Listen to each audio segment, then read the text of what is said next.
জুলাই অভ্যুত্থানের ২০ দিনেই শহীদ ৮০ মাদ্রাসা শিক্ষার্থী। আন্দোলন সংগ্রামে সক্রিয় ভূমিকা থাকলেও স্বীকৃতি না পাওয়ার অভিযোগ আলেমদের। সরকারি সিদ্ধান্তের বাইরে গিয়ে নিজস্ব নিয়োগ নীতিমালা জনতা ব্যাংকের। মেধার পরিবর্তে চাকরির সময়সীমাকে অগ্রাধিকার, কর্মকর্তাদের অসন্তোষ। রাজধানীর মিরপুরের ডিওএইচএসে বাসায় ডাকাতি করে পালানোর সময় সাবেক ৪ সেনা সদস্য আটক, পলাতক আরও ৪ জন। ৫০% পর্যন্ত বাড়ছে কন্টেইনার পরিবহন ও হ্যান্ডলিং চার্জ। সেপ্টেম্বরে কার্যকর, পরিচালনা ব্যয় বেড়ে যাওয়ায় কারণ বলছে ডিপো কর্তৃপক্ষ। এবং লবণাক্ততা বাড়ায় উপকূলীয় এলাকায় তীব্র পানি সংকট, ক্ষতির মুখে ফসলি জমি, স্বাস্থ্য ঝুঁকিতে বাসিন্দারা, প্রশাসনের উদ্বেগ।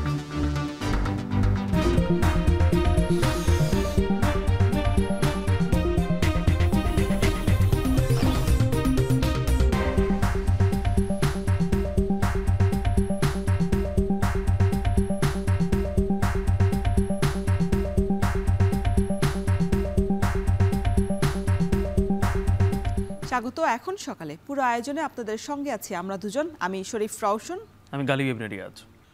শহীদি তামান্না নিয়েই গণ অভ্যুত্থানে অংশ নিয়েছিলেন মাদ্রাসার শিক্ষক শিক্ষার্থীরা। কোটা আন্দোলনে শিক্ষার্থী হত্যার প্রতিবাদে রাজপথে নেমে আসেন তারা। কয়েকদিনের মরণপণ সংগ্রামে মাদ্রাসা থেকেই শহীদ হন প্রায় ৮০ জন।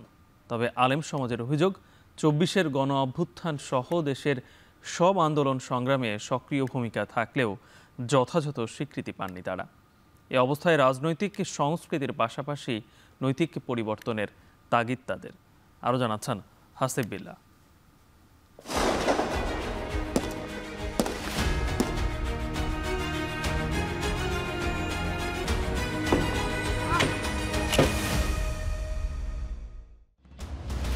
২৪-এর গণঅভ্যুত্থানে সাধারণ ছাত্র জনতার সাথে শক্ত প্রতিরোধ গড়ে তোলে একদল শুভ্র সাদা পোশাকের শিশু কিশোররাও। দীর্ঘদিনের অবহেলা আর বঞ্চনার শিকারেই মাদ্রাসা শিক্ষার্থীরাও বুক পেতে দেয় বন্দুকের নলের সামনে। উত্তাল জুলাইয়ে সবচেয়ে বেশি প্রতিরোধ হয় এই যাত্রাবাড়ি শনিরাখড়া এলাকায়। যাত্রাবাড়ি থেকে চিটাগাং রোড পর্যন্ত ১০ কিলোমিটার সড়কের দুই পাশে ছোট বড় মিলিয়ে প্রায় ১,০০০-এর বেশি মাদ্রাসা।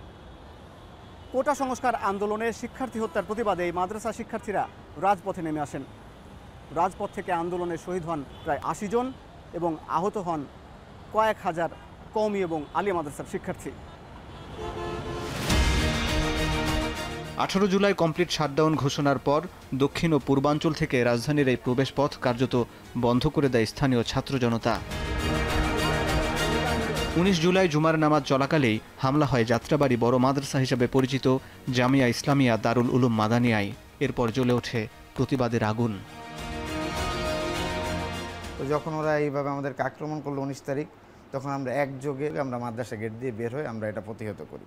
তারাও একটু বিশ্রাম নাই, মানে তারাও এই সকাল থেকে শুরু করতো, সকাল ৮টা-৯টা থেকে শুরু করতো, একদম রাত ১২টা পর্যন্ত আমাদের প্রতি এই আক্রমণ, টিয়ার গ্যাস, রাবার বুলেট এগুলো ছুটতো একদম লাগাতার, মানে কোনো বিরতি নাই। শুক্রবার সারা দেশে ১০ জন মাদ্রাসা শিক্ষার্থী শহীদ হন।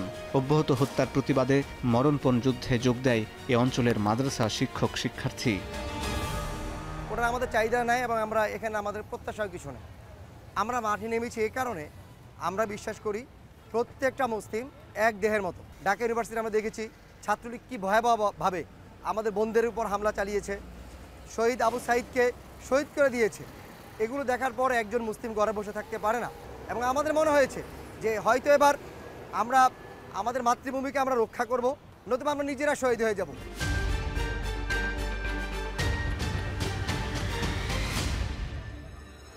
অন্যদিকে আন্দোলন দুর্বল করতে আলেমদের নিয়ে তখন দফায় দফায় বৈঠক করেন তৎকালীন সরকারের মন্ত্রীরা। এমন সময় তরুণ আলেমদের নিয়ে সাধারণ আলেম সমাজ নামে একটা নতুন সংগঠনের আত্মপ্রকাশ ঘটে। ইন্টারনেট বন্ধ করে দেওয়ার পর থেকেই দেশব্যাপী নেটওয়ার্ক গড়ে তোলে তারা। এদিকে কমপ্লিট শাটডাউনের প্রথম দিন ১৮ জুলাই থেকে প্রতিরোধ গড়ে তোলে উত্তরাবাসী। বিএনএস সেন্টারের কর্মসূচিতে ছাত্র জনতার পাশে যোগ দেয় এ অঞ্চলের মাদ্রাসা শিক্ষার্থীরাও। তবে অপ্রতিরোধ জনবল নিয়ে স্বৈরাচারের সহযোগীদের মোকাবেলা করে তামিরুল মিল্লাত মাদ্রাসার শিক্ষার্থীরা। শুধু টঙ্গী ক্যাম্পাস থেকে আহত হয় 5 শতাধিক। 20 দিনের আন্দোলনে শহীদ হন 5 জন। সাধারণ নাগরিকরা যেভাবে ফেসিবাদের আমলে নির্যাতিত নিষ্পেষিত হয়েছে তার থেকে বেশি কম্পারেটিভলি মাদ্রাসার ছাত্ররা বেশি বঞ্চিত ছিল, যার কারণে আসলে তারা সবসময় এই ফেসিবাদের কবল থেকে বাঁচার জন্য নিজের সব কিছুটুকু উজাড় করে দিয়ে এই বিপ্লবে অংশগ্রহণ করেছিল। 18 তারিখে আমি নিজে সেখানে গুলিবিদ্ধ হই। আমার তামিরুল মিল্লাতের একজন ওই দিন শহীদ হন, শহীদ শাকিল পারভেজ। 1 বছর আগের সেই দগদগে স্মৃতি বয়ে চলেছেন তামিরুল মিল্লাতের এইচএসসি পরীক্ষার্থী গাজী জোনায়েদ।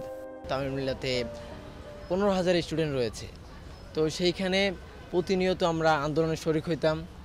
আন্দোলনকে বেগবান করার জন্য দায়িত্বশীল ভাইয়ের পরামর্শ থেকে শুরু করে আমরা সব রকম কার্যক্রম চালাতাম। যখন আমি আজমপুর ওভারপাসের নিচে অবস্থানরত ছিলাম, ঠিক ওই মুহূর্তে উত্তরা পূর্ব থানার ছাদ থেকে স্নাইপার দ্বারা গুলি করা হয় আমার দিকে লক্ষ্য করে।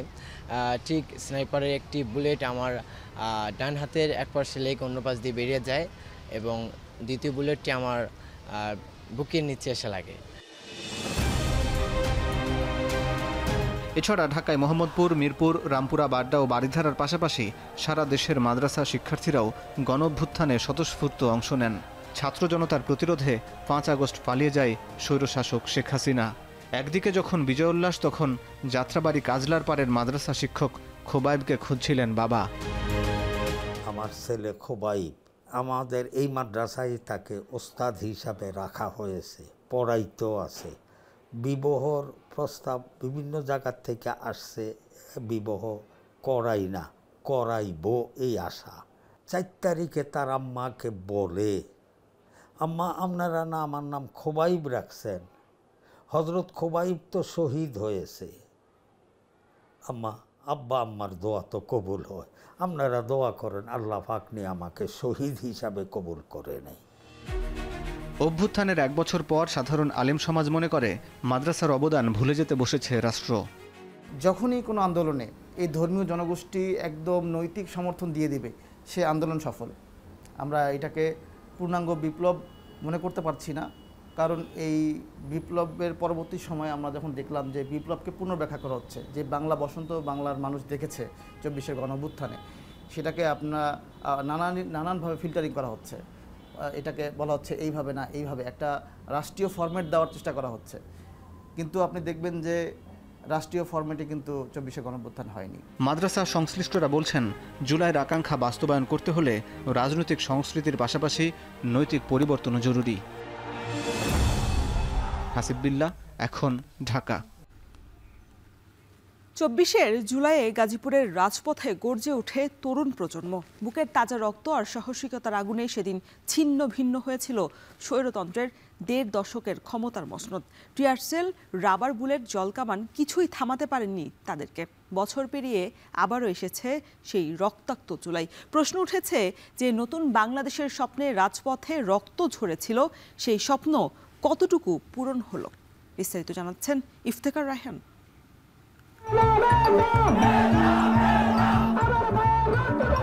সময়টা ছিল তারুণ্য ভরা স্লোগানের। সেই স্লোগান কাঁপিয়ে দেয় শাসকের 1.5 দশকের ক্ষমতার মসনদ। শহর থেকে গ্রাম, বিশ্ববিদ্যালয় থেকে পাড়ার স্কুল, আধিপত্যবাদের থাবা থেকে মুক্তির আকাঙ্ক্ষায় জেগে উঠেছিল ছাত্র জনতা।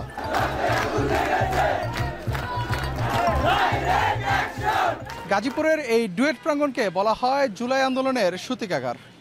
10 জুলাই বাংলা ব্লকেট কর্মসূচির মাধ্যমে এই বিশ্ববিদ্যালয়ের শিক্ষার্থীরা আন্দোলনে শরিক হয়। এরপর থেকে এই শিক্ষার্থীদের আন্দোলন ধীরে ধীরে ছড়িয়ে পড়ে শহরের অলিগলি, উত্তাল হয়ে ওঠে পুরো গাজীপুর। 16 জুলাই দুপুর, শাসকের রক্তচক্ষু উপেক্ষা করে গাজীপুরের বিভিন্ন প্রান্ত থেকে শিক্ষার্থীরা জড়ো হন ডুয়েট প্রাঙ্গণে। একসময় তার রূপ নেয় জনস্রোতে। পরে শিববাড়ি মোড় হয়ে চান্দনা চৌরাস্তা অভিমুখে শুরু হয় বিক্ষোভ মিছিল।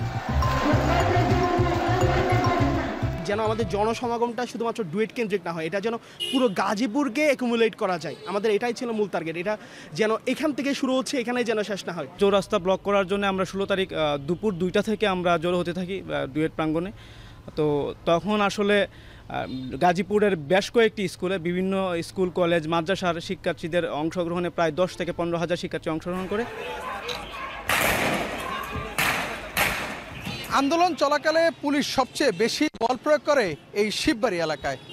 19 জুলাই শিববাড়ি মোড়ের ঠিক এই জায়গাটিতে অবস্থান নেয় আইনশৃঙ্খলা বাহিনীর বিপুল সংখ্যক সদস্য। আর ঠিক এ পাশটাতে অর্থাৎ জয়দেবপুর রেলগেটের দিকে অবস্থান নেয় আওয়ামী লীগ, যুবলীগ এবং ছাত্রলীগের নেতাকর্মীরা।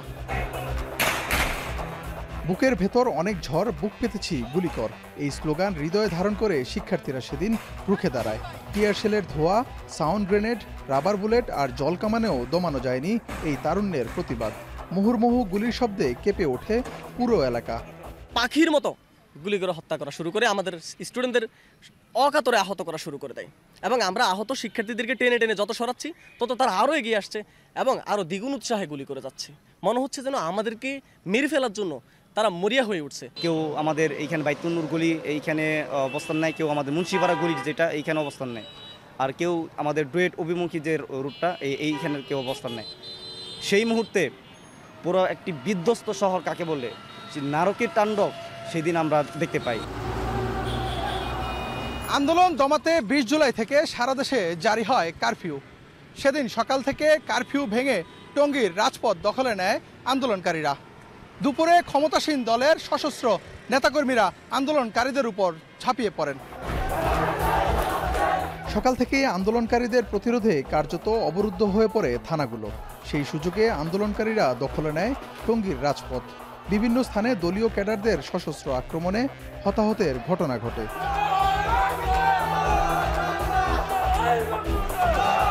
আন্দোলনের অন্তিম লগ্নে সবচেয়ে নির্মম ঘটনা ঘটে গাজীপুরের কোনাবাড়িতে। 5 আগস্ট শেখ হাসিনার দেশ ত্যাগের খবরে বিজয় মিছিলে অংশ নেয় কলেজ ছাত্র হৃদয়। এক ভিডিও ফুটেজে দেখা যায় আটকের পর হৃদয়কে ঘিরে ধরে কিছু পুলিশ। এরপর হঠাৎ গুলির শব্দ, মাটিতে লুটিয়ে পড়ে হৃদয়। কিছু পুলিশ সদস্য তাকে রক্তাক্ত অবস্থায় নিয়ে যায়। বছর পেরিয়ে গেলেও তার পরিবার আজও খুঁজে পায়নি হৃদয়ের লাশ।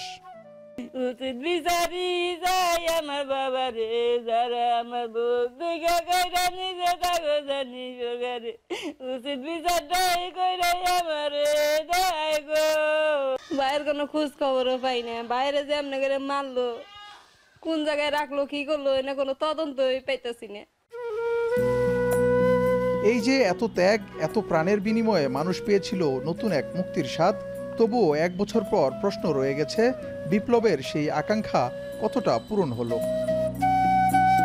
যারা নিজেদের মুখ লুকিয়ে রেখেছিল তারা 5 তারিখের পরে নিজেদের কর্তৃত্ব হাসিলের জন্য মাঠে নামে এবং তারা আজকে বর্তমানে নিজেদের নেতৃত্ব স্থানকে তুলে ধরে নিজেদের স্বার্থ আদায়ের জন্য নিজেদের ক্ষমতার প্রভাব বিস্তার করতেছে। এই ক্ষেত্রে জুলাইয়ের যারা মেইন বিপ্লবী তারা এই অবমূল্যায়নের কাতারে পড়ে যাইতেছে। কিন্তু অনেক দিন ধরে সাধারণ লোকজন থেকে শুরু করে যারা জুলাইয়ের নেতৃত্ব, যারা জুলাই সনদের কথা বলছে, কিন্তু সেই জুলাই সনদের ব্যাপারে কিন্তু আমরা দেখতেছি বড় বড় রাজনৈতিক দল সবাই কিন্তু একমত না।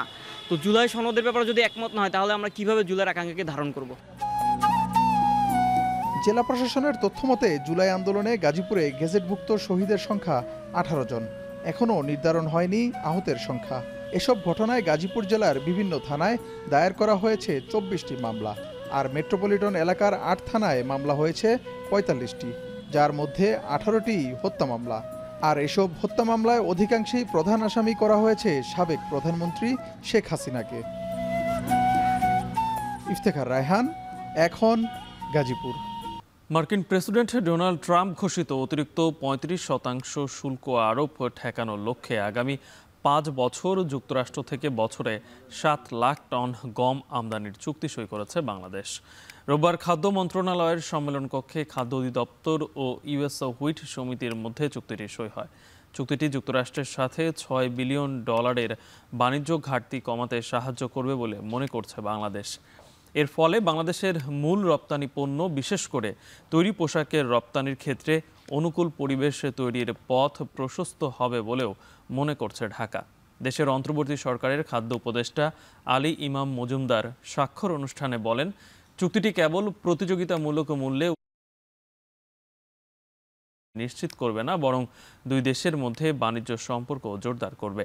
গম আমদানির চুক্তিতে 1 আগস্ট থেকে 15% সঙ্গে যুক্ত করা অতিরিক্ত 35% শুল্ক কমাতে ওয়াশিংটন পুনর্বিবেচনা করবে এবং শুল্ক নিয়ে আলোচনার দরজা প্রশস্ত হবে বলে মনে করছেন বিশ্লেষকরা।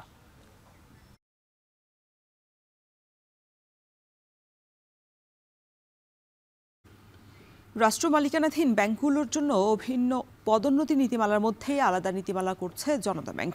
যে নীতিমালায় পদোন্নতির ক্ষেত্রে মেধার দিক বিবেচনা না রেখে চাকরিতে যোগদানের সময়কালকেই গুরুত্ব দেওয়া হচ্ছে। ব্যাংকটির প্রস্তাবিত এই নীতিমালায় অসন্তোষ তৈরি হয়েছে কর্মকর্তাদের একাংশের মধ্যেই। বিশেষজ্ঞদের মত, নীতিমালাটি বাস্তবায়ন হলে জনতা ব্যাংকের অভ্যন্তরীণ স্থিতিশীলতা ক্ষতিগ্রস্তের পাশাপাশি বাধাগ্রস্ত হবে স্বাভাবিক অগ্রগতিতে। বিস্তারিত জানাচ্ছেন দেলাওয়ার দোলন। জনতা ব্যাংকের খেলাপি ঋণ রেকর্ড ৬৭,৩০০ কোটি টাকা, যা ব্যাংকিং খাতে এখন সবচেয়ে বেশি। যে ব্যাংকটি একসময় দেশের অন্যতম ভালো ব্যাংক ছিল, সেটি একাধিক ঋণ কেলেঙ্কারির পর আর্থিকভাবে দুর্বল হয়ে পড়ে। এই ঋণ কেলেঙ্কারির জন্য সাবেক গভর্নর আতিউর রহমান, জনতা ব্যাংকের সাবেক চেয়ারম্যান আবুল বারাকাত সহ ২৩ জনের বিরুদ্ধে মামলা করেছে দুদক। ৫ আগস্ট পরবর্তী জনতা ব্যাংক কেন্দ্রিক দুর্নীতি অনুসন্ধান শুরু হওয়ার পাশাপাশি পদোন্নতি নীতিমালা চূড়ান্ত করেছে পরিচালনা পর্ষদ। যদিও অনুমোদনের আগেই এই নীতিমালা নিয়ে ক্ষোভ সৃষ্টি হয়েছে। অভিযোগ উঠেছে, মেধার দিক বিবেচনায় না রেখে চাকরিতে যোগদানের সময়কালকে গুরুত্ব দিয়ে পদোন্নতি নীতিমালা করছে রাষ্ট্রায়ত্ত জনতা ব্যাংক, যেখানে সিনিয়র অফিসারদের মেধাভিত্তিক নিয়োগপ্রাপ্ত কর্মকর্তা-কর্মচারীদের অবমূল্যায়নের সুযোগ আছে বলেও অভিযোগ। অনৈতিক সুযোগ পাবে ১০ম গ্রেডে নিয়োগ পাওয়া একটি বিশেষ গোষ্ঠী। বর্তমানে নবম ও ১০ম গ্রেডের মধ্যে স্পষ্ট বিভাজন থাকা সত্ত্বেও প্রস্তাবিত নীতিমালায় এমনভাবে নম্বর বরাদ্দ করা হচ্ছে, যা সিনিয়র অফিসার হওয়ার পরও কেউ কেউ পদোন্নতির ক্ষেত্রে পিছিয়ে পড়ছেন। যদিও বিতর্কিত নতুন এই নীতিমালা নিয়ে উৎসুকদের রয়েছে নানা যুক্তি। বিগত ১৫ বছরে জনতা ব্যাংকের কোনো জ্যেষ্ঠতা নাই। ১১ থেকে ২০২৫ সাল আমরা এই ১৪ বছরে মাত্র একটা পদোন্নতি পেয়েছি। বিআরসি তুলে দেওয়া হলো, মানে ব্যাংকগুলোকে ইচ্ছা মতো নিয়োগ করা হলো এবং সেই নিয়োগকে যারা জয়েন করেছে তাদেরকে প্রমোশন দেওয়া হলো। আমাদের দাবির প্রেক্ষিতে ওনারা একটা জায়গায় একটু পরিবর্তন আছে, লেন্থ অফ সার্ভিসের জায়গায় নাম্বার দিয়েছে ৭। ২০১৯ সাল ও পরবর্তী সময়ে সরাসরি সিনিয়র অফিসার পদে নিয়োগপ্রাপ্ত কর্মকর্তারা এ নীতিমালায় সবচেয়ে বেশি ক্ষতিগ্রস্ত হবেন। ব্যাংকটির চেয়ারম্যান ও ব্যবস্থাপনা পরিচালক বরাবরও চিঠি দিয়েছেন তারা। তোমরা এটুকু নিশ্চিত থাকো যে অন্যান্য ব্যাংক সেক্টরে যা করতেছে তাদের চেয়ে তোমাদের কম হবে না। অভিযোগ আছে, প্রস্তাবিত নীতিমালাটি আবুল বারাকাত চেয়ারম্যান থাকাকালীন নিয়োগপ্রাপ্ত কর্মকর্তাদের সুবিধা দিতেই তৈরি। তার সময়ে জনতা ব্যাংকে নানা অনিয়ম ও দলীয়করণ হয়। পূর্বের গঠিত ব্যাংকটির পরিচালনা পর্ষদেও খুব একটা পরিবর্তন আসেনি এখনো। বিশেষজ্ঞদের মত, এই নীতিমালা বাস্তবায়িত হলে জনতা ব্যাংকের অভ্যন্তরীণ স্থিতিশীলতা ক্ষতিগ্রস্ত হবে, বাধাগ্রস্ত হবে স্বাভাবিক অগ্রগতি। কোনো একটি সুনির্দিষ্ট ব্যাংকের বড় ধরনের কোনো পরিবর্তন করবার আসলে এখতিয়ার আছে কিনা, এটা একটা প্রশ্ন। ব্যাংকগুলোর সার্বিক নীতিমালার ক্ষেত্রে, এটা তাদের পদোন্নতির ক্ষেত্রে, নিয়োগের ক্ষেত্রে একটা সার্বিক একটা নীতিমালার ক্ষেত্রে একটা সমন্বয় থাকা দরকার সবগুলো ব্যাংকেরই। রাষ্ট্রীয় মালিকানাধীন ৬টি বাণিজ্যিক ব্যাংকের স্থায়ী কর্মকর্তা কর্মচারীদের জন্য সমন্বিত পদোন্নতি নীতিমালা করছে সরকার। এর বাহিরে যে নতুন নীতিমালার কি প্রয়োজন ছিল জানতে চেয়েছিলাম ব্যাংকটির এমডি মুজিবুর রহমানের কাছে। আমরা নতুন করে কোনো নীতিমালা করছি না, আমাদের জাস্ট, আপনি জানেন যে কোনো নীতিমালা থাকলে, যে কোনো পলিসি থাকলে সেই পলিসিগুলো সময়ের সাথে সাথে আপডেট করা হয়। এটা জাস্ট একটা আপডেটের একটা অংশ। ৯ সদস্য বিশিষ্ট একটা কমিটি করে দিয়েছি ডিএমডি অ্যাডমিনের সভাপতিত্বে। তারা কাজ করছে, কাজ করে একটা রিপোর্ট হয়তো প্রাথমিকভাবে দাঁড় করিয়েছে, সেটা এখনও পাবলিশ না। আমরা কোনো সার্কুলার এখনও পর্যন্ত করি নাই। দুর্নীতি, প্রভাব বিস্তার আর কর্মকর্তাদের অনিয়মে খেলাপিতে জর্জরিত জনতা ব্যাংক ডুবতে বসেছে। দেলোয়ার দোলন, এখন, ঢাকা। খালি ও রপ্তানি পণ্যবাহী কন্টেইনার পরিবহন ও হ্যান্ডলিং চার্জ ২০% থেকে ৫০% পর্যন্ত বাড়াচ্ছে কন্টেইনার ডিপোগুলো। ডিপো মালিকদের সংগঠন বলছে, যন্ত্রপাতি আমদানি খরচ, শ্রমিকদের মজুরি ও বিনিয়োগ ব্যয় বাড়ানো সহ বিভিন্ন কারণে পরিচালন ব্যয় অনেক বেড়ে যাওয়ায় চার্জ বাড়ানো হচ্ছে, যা কার্যকর হবে সেপ্টেম্বর মাস থেকে। তবে রপ্তানিকারকরা বলছেন, সেবা গ্রহীতাদের সাথে কথা না বলেই ইচ্ছামতো চার্জ বাড়ানো হচ্ছে, যা অগ্রহণযোগ্য। আরও জানাচ্ছেন হাজিরা শুলি। 93% রফতানি পণ্য চট্টগ্রাম বন্দরে পাঠানোর আগে কন্টেইনারে ওঠানো নামানো, ডকুমেন্ট প্রসেস সহ আনুষঙ্গিক সব কার্যক্রম সম্পন্ন হয় চট্টগ্রামের 19টি ইনল্যান্ড কন্টেইনার ডিপোতে। এর বাইরে বর্তমানে 65 ধরনের আমদানি পণ্য চট্টগ্রাম বন্দর থেকে খালাসের পর ডেলিভারি দেওয়া হয় এসব ডিপো থেকে।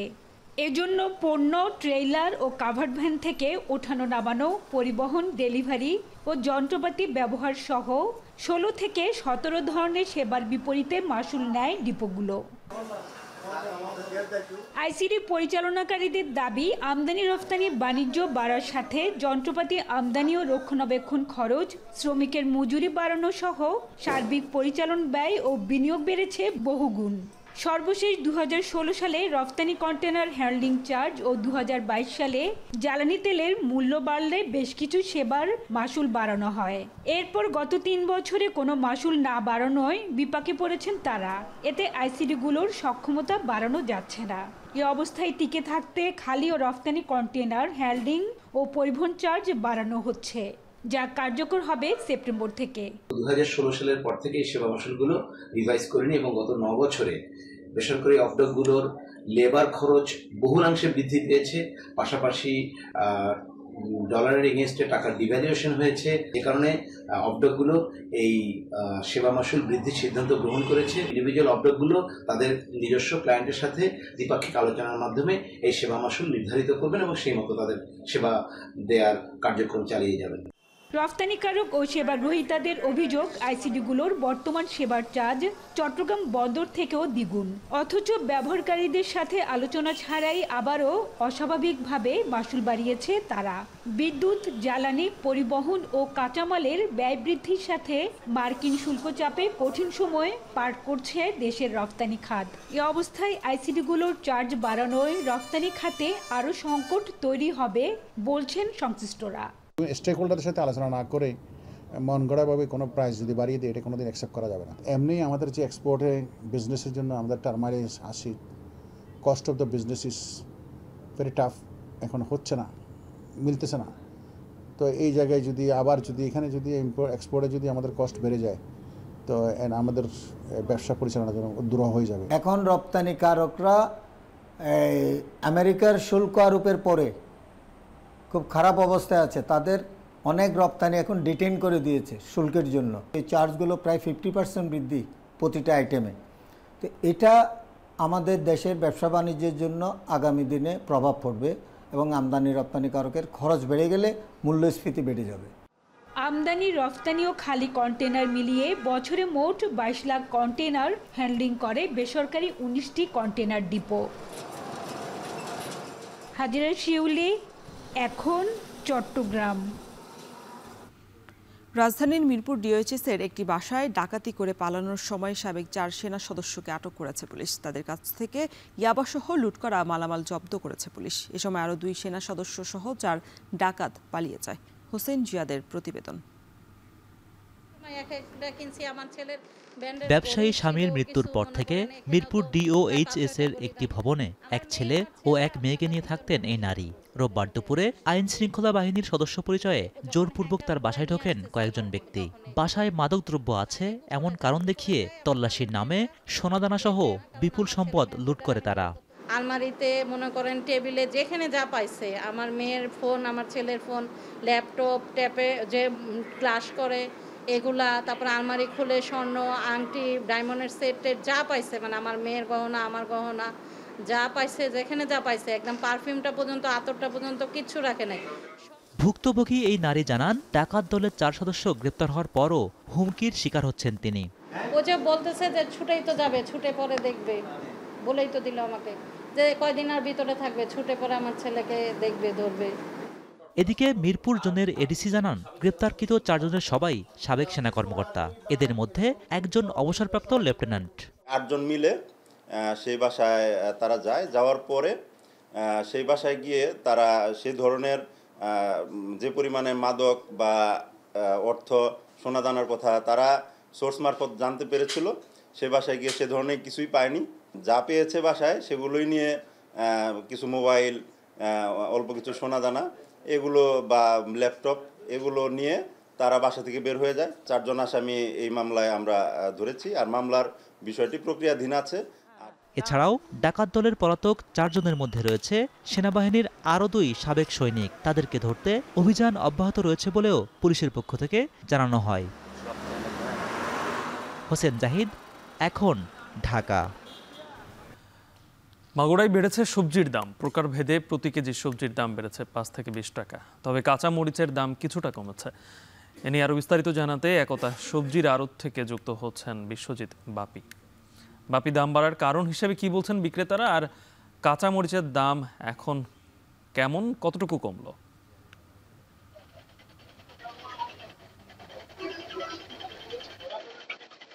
গালিব, ভোর থেকেই কৃষকরা তাদের উৎপাদিত যে সবজি, এই সবজি নিয়ে মাগুরাই পাইকারি বাজারে আসে এবং এখান থেকে খুচরো ব্যবসায়ীরা তারা এখান থেকে সবজি কিনে তারা মাগুরা 4টি উপজেলা সহ জেলার বিভিন্ন এলাকা এবং পার্শ্ববর্তী জেলায় এখানে বিক্রি করে।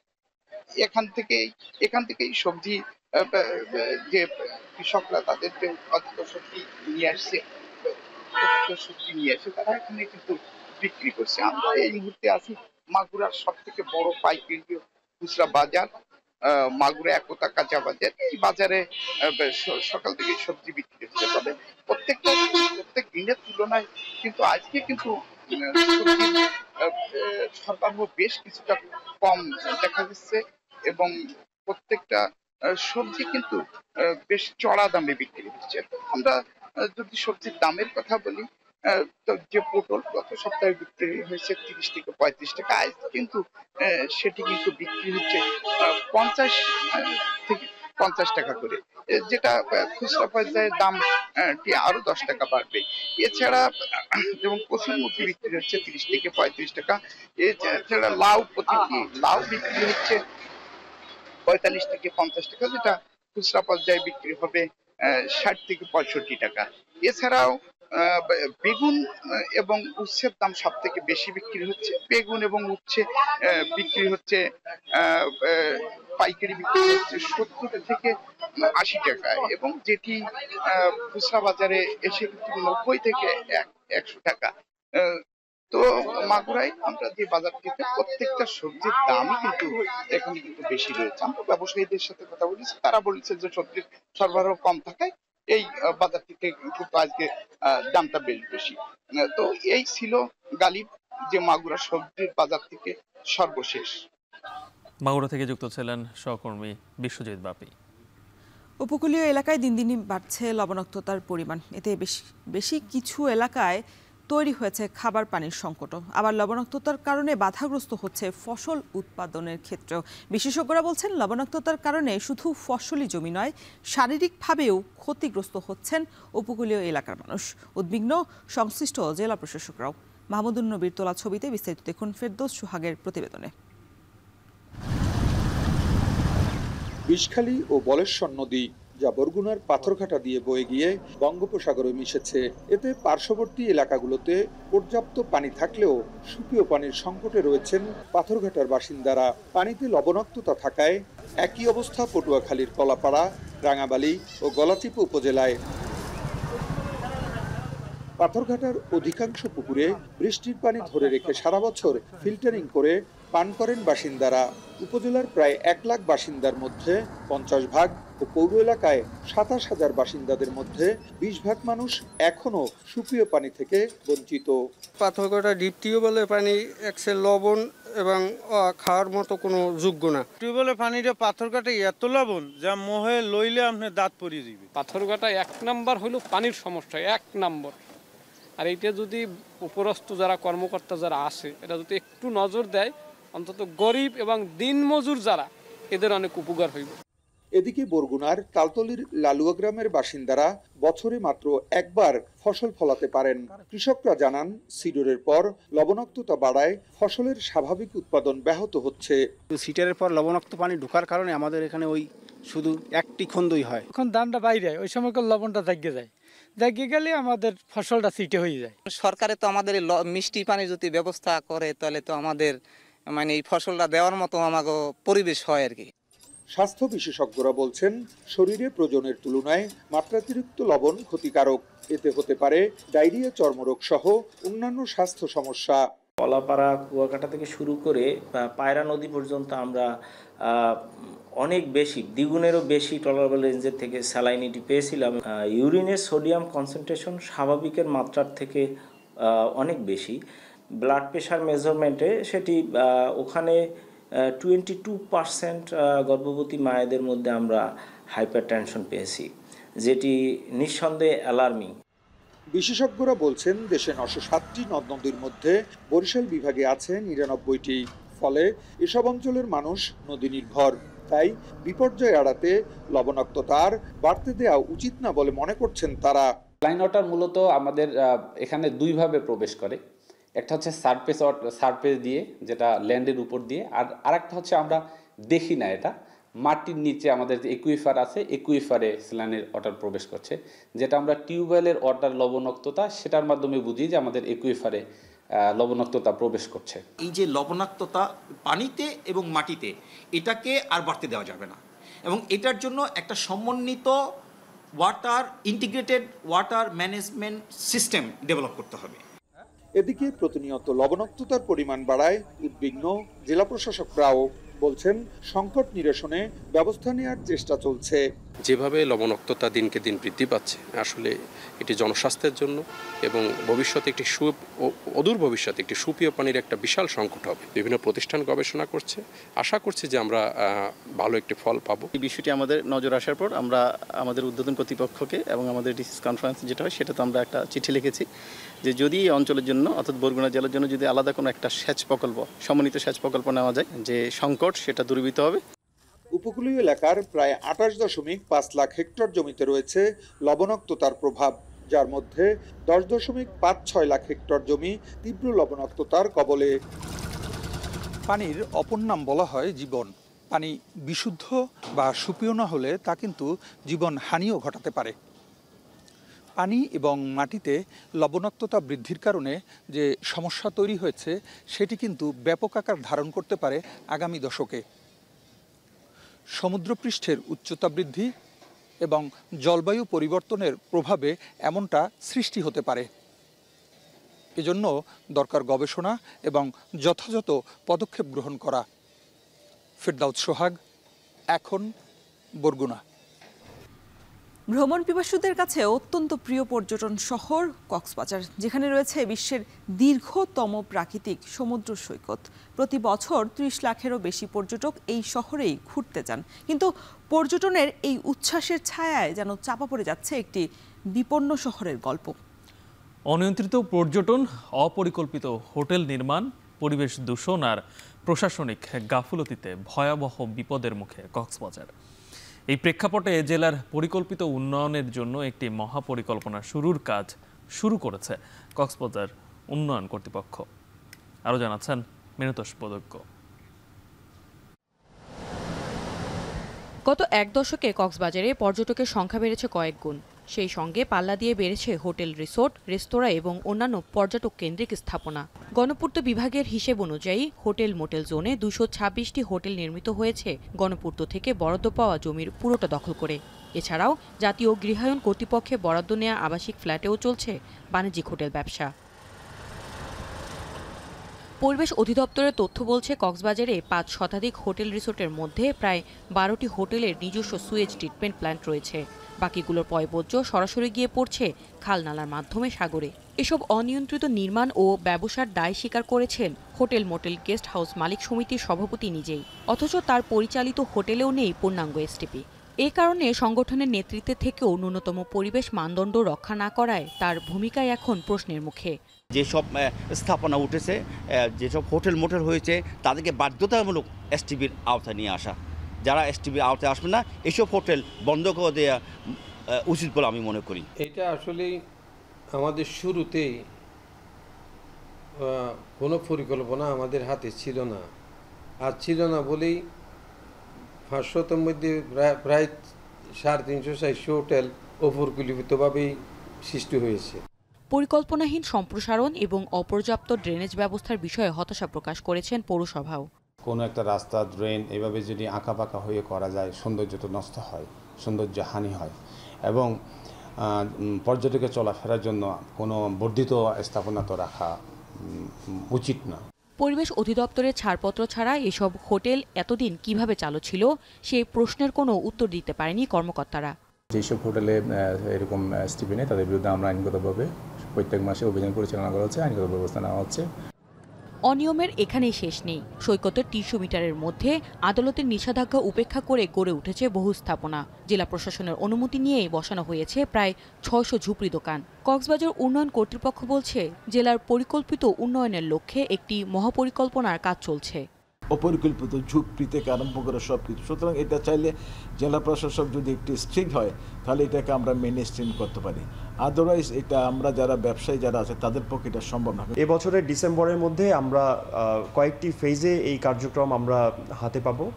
এর মধ্যে স্ট্র্যাটেজিক প্ল্যান রয়েছে, এর মধ্যে সোশিও ইকোনমিক থেকে শুরু করে আমাদের যে পরিকল্পনাগুলো আমাদের কাছে এসে পৌঁছাবে অলমোস্ট এটি প্রায় শেষের পর্যায়ে আছে। দীর্ঘমেয়াদী পর্যটন পরিকল্পনা না থাকলেও কক্সবাজারের ভবিষ্যৎ আরও অন্ধকার হবে বলে মনে করেন সচেতন মহল। উন্নত দেশগুলো যেটা হয় যে প্রতিটা বিল্ডিং করার সময় তারা ফরেস্ট ল্যান্ডকে কিভাবে তারা কনজার্ভ করবে এটা নিয়ে পরিকল্পনা করে। আমাদের কক্সবাজারে বা আমাদের এই চিটাগং জেলা আমাদের বিভাগে এত গাছ এবং এত বন আছে, বনগুলো আসলে আমরা নষ্ট করে ফেলতেছি এই হোটেলের নাম করে, রাস্তার নাম করে, অথচ কিন্তু এটা পুরোপুরি কনজার্ভ করে করা সম্ভব। পরিকল্পনার অভাব, দায়সারা মনোভাব আর নিয়ন্ত্রণহীন বিস্তার সব মিলিয়ে পর্যটনের ভারেই আজ নুয়ে পড়েছে কক্সবাজার। এখন কক্সবাজার। এবার দেশের বাইরের খবর।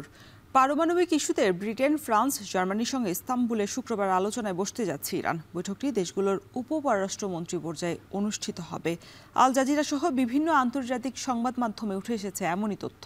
জানা গেছে, আলোচনা পুনরায় শুরু করতে ব্যর্থ হলে তেহরানের ওপর পুনরায় আন্তর্জাতিক নিষেধাজ্ঞা আরোপ করা বিষয়ে সম্প্রতি সতর্ক বার্তাও দেয় ফ্রান্স, জার্মানি এবং যুক্তরাজ্য। এর মধ্যেই আলোচনা টেবিলে ফিরতে রাজি হলো উভয় পক্ষ। এর আগে পারমাণবিক ইস্যুতে ২০১৫ সালে চীন, রাশিয়া, ব্রিটেন, ফ্রান্স এবং জার্মানি সহ ইরানের সঙ্গে একটি চুক্তি স্বাক্ষরিত হয়, কিন্তু ২০১৮ সালে যুক্তরাষ্ট্র এই চুক্তি থেকে বের হয়ে যায়। তবে ২০১৫ সালে চুক্তির মাধ্যমে মধ্যপ্রাচ্যের এই দেশটির পারমাণবিক কর্মসূচি সীমিত করার পাশাপাশি তার উপর নিষেধাজ্ঞা প্রত্যাহার করা হয়।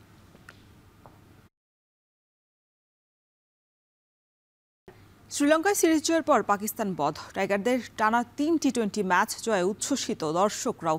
তাই ১৫ মাস পর হোম অফ ক্রিকেটের সংক্ষিপ্ত ভার্সনে ক্রিকেট প্রেমীদের প্রত্যাবর্তনটা হলো দারুণ। ধীরগতির উইকেট নিয়ে সমালোচনা থাকলেও ম্যাচ জয়ী ইনিংস খেলে পারভেজ হোসেন ইমন জানালেন, ব্যাটিংয়ের জন্য উইকেট মোটেই কঠিন ছিল না। বিস্তারিত আরিফুল ইসলাম সাহাবের প্রতিবেদনে। ১৫ মাস পর হোম অব ক্রিকেটে টি-২০ ম্যাচ। ক্রিকেট প্রেমীদের বাড়তি উন্মাদনা থাকবে সেটি প্রত্যাশিতই ছিল। তবে সময়ের হিসেবে ৯ বছর আর ১২ ম্যাচ পর পাক বধে সেই উন্মাদনা রূপ নেয় বাঁধভাঙা উল্লাসে। বাংলাদেশ সুপার খেলছে, super all the best Bangladesh. আজকে যেভাবে খেললো আশা করি আগামীতে খেলে যাবে। বাংলাদেশকে আমরা এগিয়ে নিতে চাই, অনেক দূরে এগিয়ে নিতে চাই, তাদের জন্য শুভকামনা। বাংলাদেশ যে পরপর ৩টা ম্যাচ একসাথে জিতছে, শ্রীলঙ্কাতে সিরিজ জয় করলো, আবার এখানে এসে প্রথম ম্যাচটাই জিতলো। খুবই আনন্দিত বাংলাদেশের খেলা দেখে। আশা করি বাংলাদেশ এই যে জয়ের ধারাবাহিকতা এটা বজায় রাখুক। দর্শকরা বাঁধভাঙা উদযাপন করলেও ব্যাট হাতে সেরা পারফর্মার ইমন নিয়ন্ত্রিত ব্যাটিং করে দলের জয় নিশ্চিত করার পথে মেরেছেন ১০০ মিটার ছক্কা। ২২ গজের মতো সংবাদ সম্মেলনে জয়ের অনুভূতি প্রকাশেও নিয়ন্ত্রণ রেখেছেন নিজের উপর। বললেন, পাক ব্যাটাররা ব্যর্থ হলেও উইকেট মন্দ ছিল না। আমরা যদি ২০ ওভারও খেলতাম তাহলে 160 এখানে করতে পারতাম। সো আমার থেকে মনে হয়নি যে এটা ওইরকম হইতে পারে যে ওরা অ্যাডজাস্ট করতে পারেনি। সো আমরা অ্যাডজাস্ট করার চেষ্টা করছি এখানে। টি-২০টা স্পেশালি যেদিন সেট হয় ওকে এরকম একটি স্কোর করলে আমাদের জন্য ইজি ম্যাচ জিতা। টাইগার ভক্তদের ক্রিকেট প্রেম অদ্ভুত। ম্যাচ হারায় যেই সমর্থকরা সমালোচনার তীরে বিদ্ধ করেন দলকে, সেই ভক্তরাই একটা জয়ে ভুলে যান সব, মেতে ওঠেন উল্লাসে। খারাপ করলে মুস্তাফিজদের বাতিলের খাতায় ফেলে দেন যারা, জয়ের পর তারাই মাতেন সীমাহীন বন্দনায়। অনেক ভালো লেগেছে। কার খেলা ভালো লেগেছে বেশি? বাংলাদেশের খেলা ভালো লেগেছে। আমরা একদম ডমিনেটিং ভাবে 10 উইকেটে জিততে পারতাম, তো ভালো আশা করা যায়। এদিকে জাকের আলী, শামীম হোসেনের ব্যাটিং আজকে করতে হয়নি, সুতরাং বাংলাদেশ খুবই ভালো করবে। টি-20 টিমটা নিয়ে আশা করা যায়। ছিল বাংলাদেশ লাস্টে যে 4টা ম্যাচ খেলছে, আসলে এই ম্যাচগুলো খুবই ইমপ্রুভ করতে পারবে, হয়তো বা এইভাবে খেলতে পারলে বাংলাদেশ টিমটা আরও সামনের দিকে এগিয়ে যেতে পারবে। টানা 3টা ম্যাচ জিতছে, যে আমরা আসলে ডিসঅ্যাপয়েন্টমেন্ট হইনি। এটা আমি ফার্স্ট খেলা দেখতে আসছি, আমি আসলে খুবই এক্সাইটেড ছিলাম। আসলে ডিসঅ্যাপয়েন্টমেন্ট আসেনি, এটাই সবচেয়ে ভালো লাগা ছিল। এটা তো আমাদের নেচার, প্রথমে 1-2 উইকেট যাবেই, তো এইটা নিয়ে ভয় আর নাই। আগে ভয় পাইতাম, এখন 1-2 যাবে, এটা জানার কথা। 3 নম্বর 4 নম্বর থেকে খেলবে, এটাই আমরা জানি, তো 3-4 নম্বরই খেলে দিচ্ছে। জয়ের পরিসংখ্যানে অধারাবাহিক বাংলাদেশের টানা 3 টি-20 জয়ে দর্শকদের প্রত্যাশা এই দল নিয়ে বহুদূর যাওয়ার। আরিফুল ইসলাম সাহাব, এখন, ঢাকা। শেষ করছি এখন সকাল। শিরোনামগুলো আর একবার। জুলাই অভ্যুত্থানের 20 দিনে শহীদ 80 মাদ্রাসার শিক্ষার্থী। আন্দোলন সংগ্রামে সক্রিয় ভূমিকা থাকলেও স্বীকৃতি না পাওয়ার অভিযোগ আলেমদের। সরকারি সিদ্ধান্তের বাইরে গিয়ে নিজস্ব নিয়োগ নীতিমালা জনতা ব্যাংকের। মেধার পরিবর্তে চাকরির সময়সীমাকে অগ্রাধিকার, কর্মকর্তাদের অসন্তোষ। রাজধানীর মিরপুরের ডিওএইচএসে বাসায় ডাকাতি করে পালানোর সময় সাবেক 4 সেনা সদস্য আটক, পলাতক আরও 4 জন। 50% পর্যন্ত বাড়ছে কন্টেইনার পরিবহন এবং হ্যান্ডেলিং চার্জ। সেপ্টেম্বরেই কার্যকর, পরিচালনা ব্যয় বেড়ে যাওয়াই কারণ বলছে ডিপো কর্তৃপক্ষ।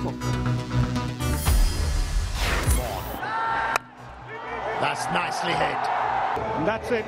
Bangladesh go on to seal the first T20 international by 7 wickets. এবং ব্যাটে বলে পাকিস্তানকে উড়িয়ে দিয়ে টি-20 সিরিজ শুরু বাংলাদেশের।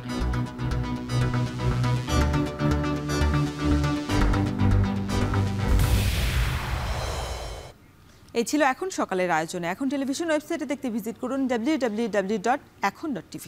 ফেসবুকে চোখ রাখুন facebook.com/tv.ekhon, আর ইউটিউবে লাইভ দেখতে ভিজিট করুন youtube.com/c/ekhon tv।